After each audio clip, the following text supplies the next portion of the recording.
The scene is the Javitas Convention Center in New York City on April 23, 2005. It's the night of the NFL draft and lives were about to be changed, and not just the lives of the young 20-somethings in oversized suits, but also the lives of those who were currently comfortably situated in starting roles on NFL rosters. Even Super Bowl winners such as a quarterback named Brett Favre. So what's going on, guys? Mike here, and before we get to the content, I just wanted to remind you guys that I'm giving away a PlayStation 5 on this channel, on Twitter, and on Instagram. All you have to do to enter for this channel is leave a like, subscribe, and turn on my notifications. A subscriber with my notifications on is going to get the PS5, and the links to the other giveaways are going to be in the description down below. Now that we got all that out of the way, break!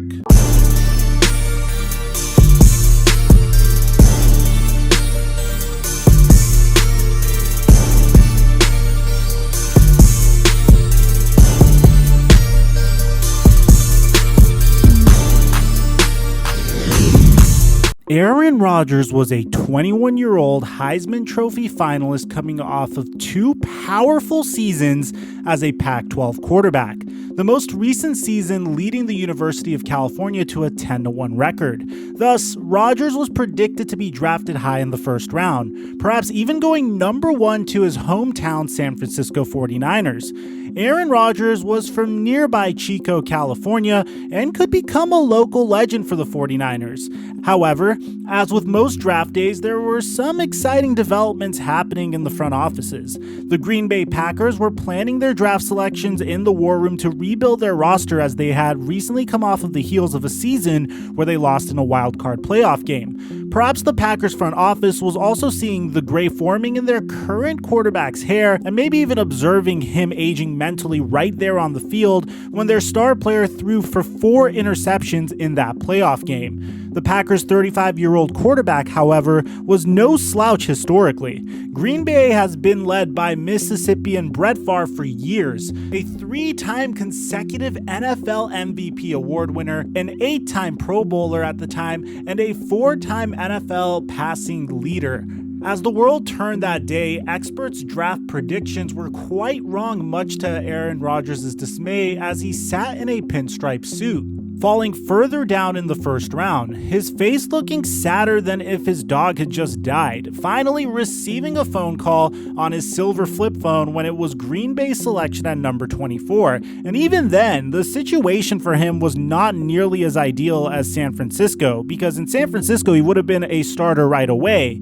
But Green Bay had different plans for him because they already had a Hall of Famer under center. The Packers decided that the 6'2" baby-faced quarterback with some very awkward facial hair was the best available player on the board. However, the fans at Lambeau Field, as they have a tradition of filling the stadium for every event, were watching the draft, and upon that 24th selection began a chant of boos. Brett Favre, the future Hall of Famer, now had a young pup nipping at his heels, a young star that he was responsible for molding, in the Packers front office minds anyway, and Brett Favre was less than enthused of that idea. And for Aaron Rodgers, he had no idea when he would actually take the field as a starting quarterback. Thus, he became a bit bitter and perhaps had a chip on his shoulder towards his mature teammate that wore the number 4 on his chest. However, Rodgers, in outsiders' minds, answered the Green Bay media appropriately when asked about that incumbent QB with saying, "I don't think you can ever replace a legend." As that media predicted, the mentor/mentee relationship between Rodgers and Favre didn't start off in bliss and was more like a roller coaster on the shores of Lake Michigan. The dynamic of the two signal callers would travel through many ups and downs as both of these men paved their ways as legends. Brett Favre and Aaron Rodgers officially met on June 2nd, 2005, and according to an excerpt from Gunslinger, The Remarkable, Improbable, Iconic Life of Brett Favre, during an organized team activity camp, Rodgers approached Favre in the team cafeteria and said, "Good morning, Grandpa." However, the first battle that truly mattered was not one of words, but skill, and that battle would be won by Brett Favre as he remained the Packers' starting quarterback for that 2005 season. Brett Favre, in the Southern draw that is uncannily recognizable, was quick to respond to ESPN shortly after the grandpa story hit the headlines with stating, "My contract doesn't say I have to get Aaron Rodgers ready to play. Now, hopefully he watches me and gets something from that." And I don't know where the present starter, like myself in that case, is paid to be a mentor, so to speak, or if that's part of the job description. I don't think I think there's a misconception. Maybe there's a misconception. I don't know him or anyone else anything other than, in my opinion, being a nice guy and being thoughtful and honest. But I don't have to give him any insights to what I do or don't do.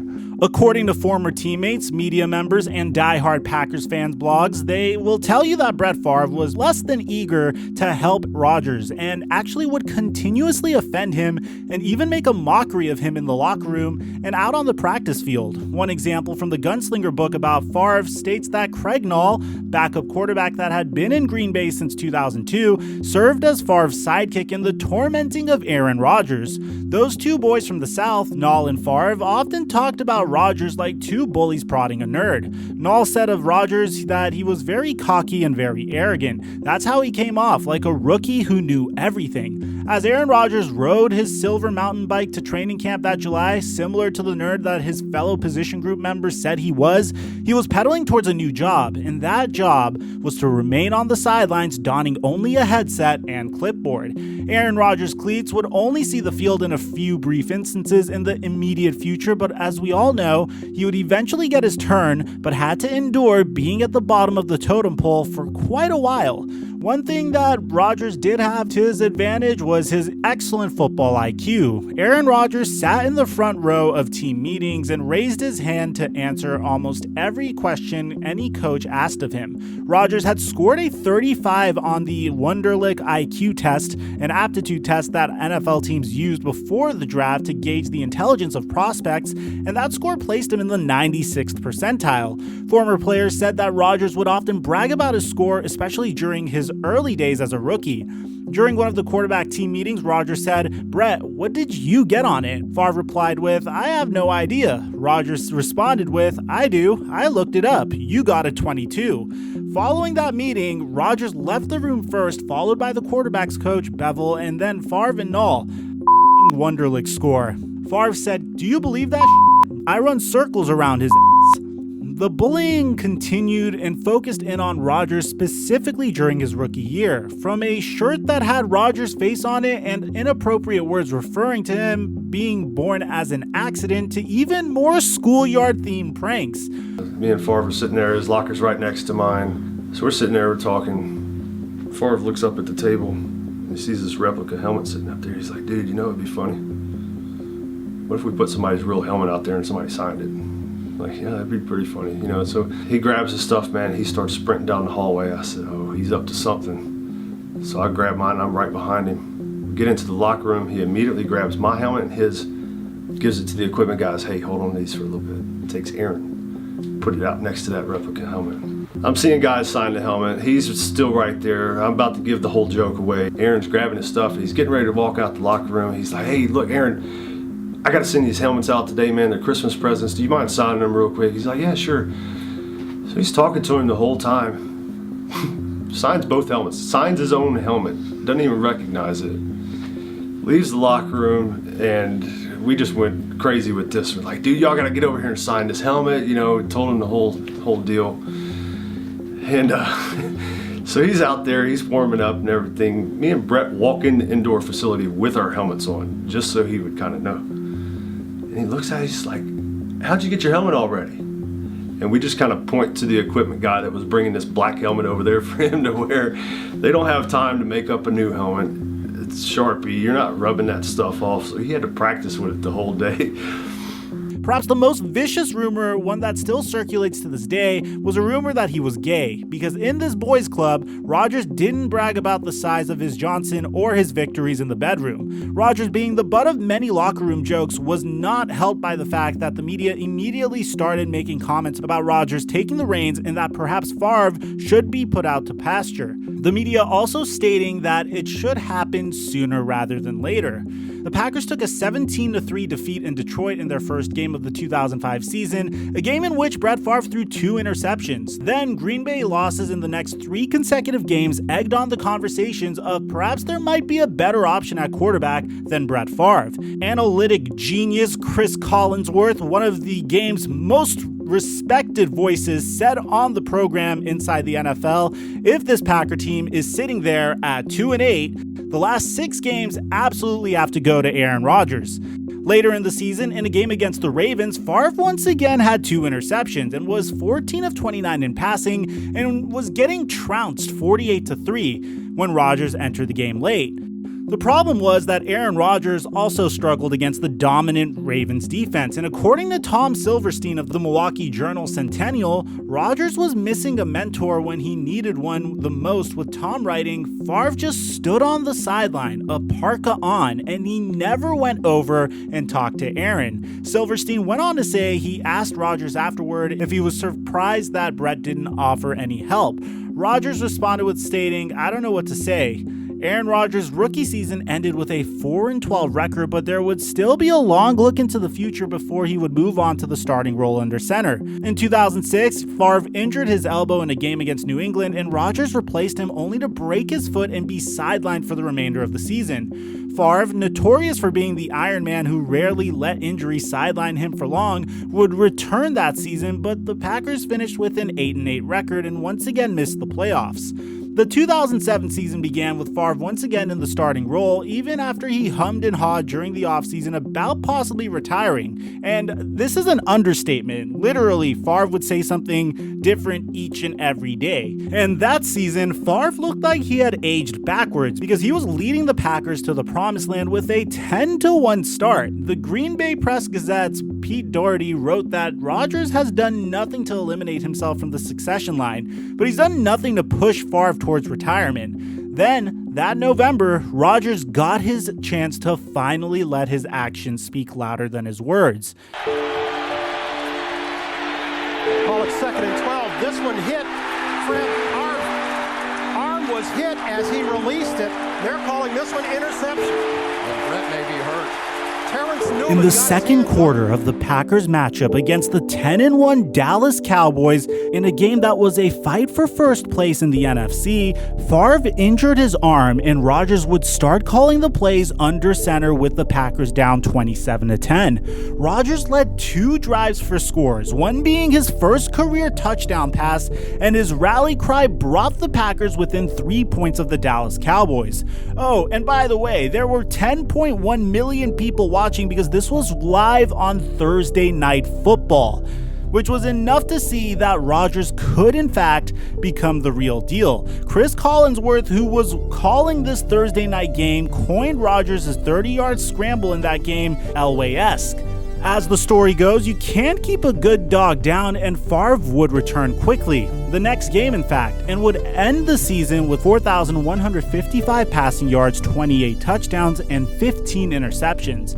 After that illustrious 2007 season for Favre, it seemed that he was finally ready to ride off into the sunset. In March of 2008, Brett Favre left ESPN's Chris Mortensen a long voicemail that said, I know I can still play, but it's like I told my wife, I'm just tired mentally. I'm just tired. If I felt like coming back, the only way to come back and feel like I made the right decision would be to come back and win a Super Bowl. And the odds of that they're tough. It was a challenge I guess I wasn't up for. Aaron Rodgers probably sighed a big breath of relief when the news broke of Favre announcing that he was hanging it up. However, just 5 months later, Favre famously unretired, and the Packers made headlines when they traded him to the New York Jets, allowing for Aaron Rodgers to finally begin starting in Green Bay. After one season in a different shade of green where he tore his bicep in Week 11 and threw as many interceptions as he did touchdowns on the season, Favre would make yet another announcement. In January of 2009, Favre announced his retirement again after just one season with the Jets. But guess what? He would unretire one more time, signing with the Minnesota Vikings, which is ironically Green Bay's greatest rival. There would be at least 2 times per year that Aaron Rodgers and Brett Favre would be on the same field, but this time donning different uniforms. The first matchup between Rodgers and Favre was a highly anticipated Monday Night Football game, a game built upon the rivalry and between not just the two teams, but the two captains. The matchup in Minnesota garnered the highest ratings in cable television history at the time. In the first drive of the game, Aaron Rodgers was sacked by Jared Allen and fumbled at the 33-yard line, with the Vikings marching down the field quickly between Adrian Peterson rushes and Favre passes, including a touchdown pass. After the Vikings' first score, Favre holds up number ones while circling the field and Rodgers wrinkles up his nose. Then Rodgers completes a 62-yard touchdown pass, and then there were more touchdown exchanges, a safety and a nail-biter of a game, with the Vikings eventually winning 30-23. The two met for the second time mid-season at a cold Lambeau Field, in which the Vikings again won, led by Favre's 4 touchdowns. Favre would lead Minnesota to a division title that season, losing to the New Orleans Saints, who literally had a bounty on his head in the NFC Championship. By the way, we made a video about Bountygate. I'm going to leave a link to it in the description down below or in the end screen. It's definitely worth a watch. In 2010, the young kid would finally get his revenge, with Rodgers coming out victorious against Favre and the Vikings in both of their matchups. And more importantly, Aaron Rodgers earned the ultimate bragging rights as he led the Green Bay Packers to a Super Bowl victory. Brett Favre retired for real after the 2010 season, and as for him and Aaron Rodgers, questions surrounded their relationship until recently. While it can be imagined that there was the ultimate feud between Favre and Rodgers, that doesn't seem to be the case when the relationship was revisited 15 years later. Per Wisconsin radio station WTJM, Favre said, "I would say we were strong enemies. I wanted to play my tail off, and so did he, especially when we played against each other. I thought we got along really well when he was a young 21, 22, and 23-year-old, and then we went about our way. Obviously, he has paved his own way and then some. He stands alone in the league today as the best player in my opinion, and I'm okay with that.